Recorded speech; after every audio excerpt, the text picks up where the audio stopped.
What stood out, if anything, tonight overall, in terms that you keep on building what you've been trying to build, the seventh straight win, or anything about tonight's game that you'll take away? Well, we challenged the guys before the game. We got off to a 7-2 start. We've been 7-2 in our last 9 games.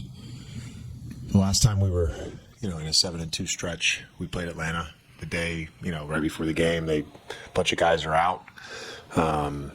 So it's a similar, Zion's out, Trey's out, Herb's out, Poole's been out. So we wanted to get off to a good start. We wanted to play with the right intent. Thought we did that. Then the game got a little wonky with their junk defenses and, the firing and all that stuff. And truthfully, I think sometimes you get a lead like that and I hate saying this, but teams can get a little bored, and that's what we're trying to get away from, is just continuing to be a process team. And didn't think we were great with that tonight. I didn't think our defense was good for the last 3 quarters. And it's nice to sit here and be 15-4 and be like, oh, the results are great. And we should be proud of being 15-4 after 19 games. It's a great start.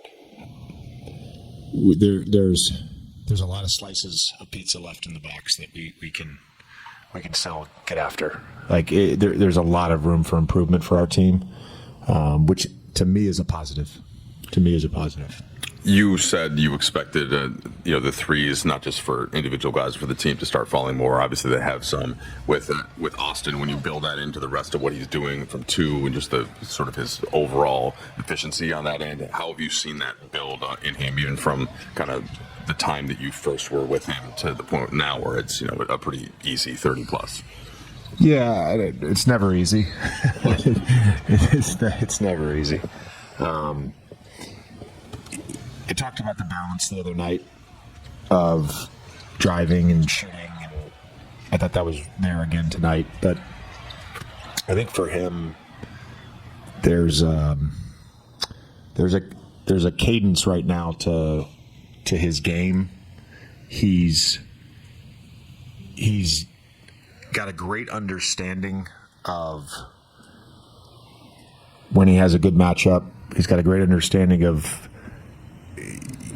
how to play with Luka, and so the flow state that every athlete kind of searches for, he's just in that right now. And I maybe it is easy for him, but it doesn't look easy.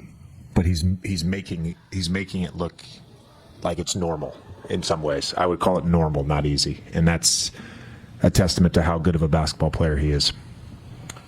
You mentioned, maybe the human tendency to get bored a little bit when you have a 26-point lead. Also, this stretch of the season, you haven't necessarily played teams near the top of the standings. The next 5 games are all teams with an above 500 record. Is that a welcome test for you as the coach to have your team go through a stretch like that to kind of take another step in the journey of the season? Absolutely. There's the entire season is a challenge, and throughout the season there's stretches that are more challenging than others. I don't think anybody on our team necessarily, and this is not a knock on New Orleans, by the way, but the reality is the Clippers and the Mavs and the Lakers and the history of all that stuff and who those teams have been over the last several seasons. I don't think the Clippers and Mavs, I don't think our guys are looking at their records and saying, oh, this is a bad team.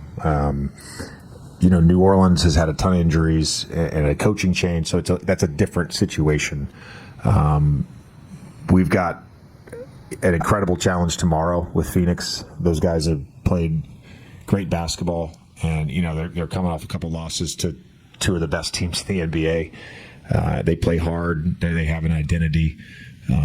That's going to be a huge challenge on the second night of a back-to-back. And then, in terms of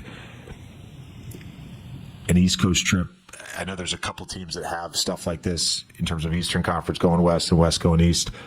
I've been part of the NBA 19 years. I don't ever remember a California-based team going to the far east of the Eastern Conference for 3 games to play 3 and 4 nights. That's an incredible challenge.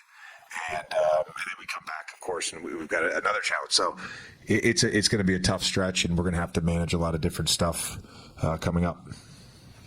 JJ, kind of stay on that, going back to what you were saying earlier about, there's still plenty of slices of the pizza. I think you said pizza. Yeah, I use that term a lot on the golf course. When there's like a 6-foot putt, a lot of people say, that's outside the friend zone. I usually say